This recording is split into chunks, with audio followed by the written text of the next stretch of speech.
हिंदू और मुसलमानों के लिए एक तरह के कानून हो, मजहब के आधार पर कानून ना हो, इसकी चर्चा काफी दिनों से हो रही है। लेकिन अब समान नागरिक कानून की दिशा में आगे बढ़ने की तैयारी भी शुरू हो चुकी है। बीजेपी का मुस्लिम मोर्चा पर्सनल लॉ को मुसलमानों के विकास का रोड़ा बता रहा है और जल्द से जल्द समान नागरिक कानून को लागू करने की मांग कर रहा है, तो मुस्लिम पर्सनल लॉ बोर्ड समान नागरिक कानून के विरोध में खड़ा है। जो पर्सनल लॉ हमारा है, मुस्लिम पर्सनल लॉ, उसमें अभी एक ही सुविधा बची हुई है, बाकी तो सारे कांग्रेस ने खत्म कर दिया। लेकिन ये जो कानून प्रधानमंत्री जी खत्म कर रहे हैं, ये जो काला कानून है, इसके खत्म करने से हमारे बहनों का फायदा है। हाँ, एक नुकसान है, जो अय्याश लोग थे, जो 4 शादियां करके इस्लाम को बदनाम करते थे, उन पे जरूर नकेल कसने वाला है, तो वो लोग परेशान है। फ्रॉम डे वन इसके अगेंस्ट हैं ही। जितनी माइनॉरिटीज भी हैं, सिखों ने ऑलरेडी उसको अपोज कर दिया है और दूसरी जो ऑर्गेनाइजेशंस हैं वो भी उसके अगेंस्ट में हैं। तो इस वक्त जो मुल्क के सामने और मसाइल हैं, हम ये समझते हैं उनको हुकूमत को टेकअप करना चाहिए, बजाय इसके कि एक ऐसा कानून ला करके जिससे कि लोगों के अंदर बेचैनी पैदा हो, वो कतई तौर पर मुनासिब नहीं है। दरअसल पिछले कुछ महीनों से लगातार अलग अलग राज्य समान नागरिक कानून लागू करने की बात कर रहे हैं, लेकिन इस मुद्दे ने उस वक्त तूल पकड़ा जब देश के लॉ कमीशन ने इस पर मंथन शुरू किया। विधि आयोग ने नागरिक कानून को लेकर आम जनता की राय मांगी। सार्वजनिक और धार्मिक संस्थानों के प्रतिनिधियों के भी विचार पूछे गए। अपनी राय देने के लिए विधि आयोग ने 1 महीने का वक्त दिया है। लॉ कमीशन की तैयारी के बाद सियासत तेज हो गई। विपक्ष ने केंद्र सरकार पर चौतरफा हमला किया।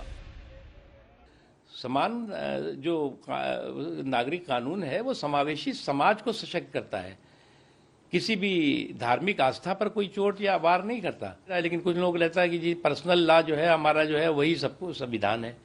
तो ये मुझे लगता है कि ये जो सोच और सनक है, ये सांप्रदायिक सोच है, सनक है, इससे ज्यादा कुछ नहीं। ये सिर्फ पोलराइजेशन का और डिवीजन का एक एजेंडा है, क्योंकि आने वाले चुनावों में मध्य प्रदेश, छत्तीसगढ़, राजस्थान, तेलंगाना, चारों से भारतीय जनता पार्टी की रिपोर्ट यह है, आरएसएस की रिपोर्ट यह है कि बीजेपी का सुपड़ा साफ हो रहा है। तो वो पोलराइजेशन करने की कोशिश कर रहे हैं और इन 4 राज्यों में सुपड़ा साफ हो गया तो 24 में मोदी जी चुनाव किस मुंह से लड़ेंगे। 2016 में भी लॉ कमीशन ने विचार विमर्श की शुरुआत की थी।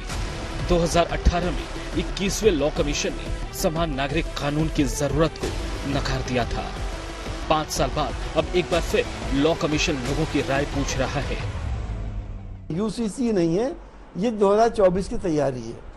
कैसे इस देश के रहने वालों को, हिंदू मुसलमान भाइयों के बीच में दरारें पैदा करो, और एक होड़ सी मची हुई है बीजेपी के नेताओं में कि कौन कितना मुसलमान को टॉर्चर कर ले, वो उतना ही बड़ा बीजेपी का नेता बनता है। समान नागरिक संहिता ये भारतीय जनता पार्टी का वैचारिक मुद्दा है और इस पर डटे हुए हैं और आने वाले समय में वह भी दिन देखने को मिलेगा, ऐसा मेरा भी विश्वास है, देश का भी विश्वास है। बहरहाल विपक्ष समान नागरिक कानून को सियासी एजेंडा बता रहा है, तो क्या वाकई ये बीजेपी का एजेंडा है?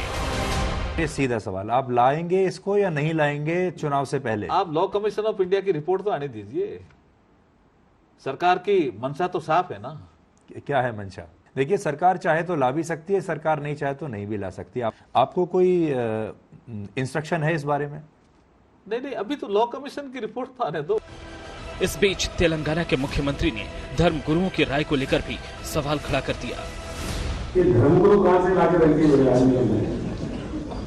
धर्मगुरु को मठ से रहना चाहिए, पूजा पाठ करना चाहिए, याद करना चाहिए, उसमें उसको ही करके बड़ा हंगामा कर रहे थे इसमें। ये धर्मगुरु कहां से लाके रखी हुई है? धर्मगुरु को मठ से रहना चाहिए, पूजा पाठ करना चाहिए, याद करना चाहिए, उसमें उसको ही करके बड़ा हंगामा कर रहे थे इसमें। एक तरफ समान नागरिक कानून की सुगबुगाहट है, तो दूसरी ओर मुसलमानों का विरोध। साफ दिख रहा है कि 2024 के चुनाव सामने हैं और बीजेपी के एजेंडे में है, और ये इसके अंदर सिर्फ मुसलमानों को एक वो बनाने की कोशिश की जा रही है। हालांकि ये मुसलमानों का इशू नहीं, ये तो पूरे देश का इशू है। एक देश के लोगों के लिए एक कानून होता है, तो उसमें हमारी राष्ट्र में निष्ठा और परस्पर नागरिकों में न्याय का भाव अधिक बना रहता है। बाकी तो कुछ इश्यूज को लोग व्यर्थ में राजनीतिक ध्रुवीकरण का एक माध्यम बनाते हैं। उधर उत्तराखंड में चुनाव के बाद सरकार ने समान नागरिक कानून को लेकर कमेटी बनाई थी। कमेटी ने अपनी रिपोर्ट फाइनल कर दी है और मुख्यमंत्री कह रहे हैं कि जल्द से जल्द यूसीसी लागू हो जाएगा। उत्तराखंड की जनता का मैंडेट है, वो इस आम चुनाव से पहले देवभूमि उत्तराखंड की जनता के सामने हमने ये संकल्प रखा था कि नई सरकार के गठन होते ही हम समान नागरिक संहिता के लिए कमेटी बनाएंगे। उस कमेटी ने अपना लगभग काम पूरा कर लिया है और उनका ड्राफ्ट पूरा होते ही वो जैसे ही हमको सौंपेंगे हम उस दिशा में आगे बढ़ेंगे और उत्तराखंड का ये मॉडल पूरे भारत का मॉडल बनेगा। ये ऐसे मुद्दे हैं जिसमें एक आम सहमति बनाने की आवश्यकता होती है।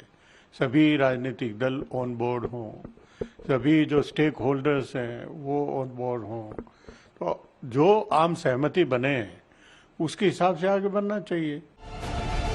अगले महीने की 15 तारीख को लॉ कमीशन की मियाद खत्म हो जाएगी, फिर शुरू होगा रिपोर्ट तैयार करने का काम। तब शायद ये पता लग पाए कि देश के कितने लोग समान नागरिक कानून चाहते हैं। लेकिन एक बात तय है कि रिपोर्ट आने से पहले भी और रिपोर्ट आने के बाद भी सियासत जारी रहेगी। आज तक ब्यूरो।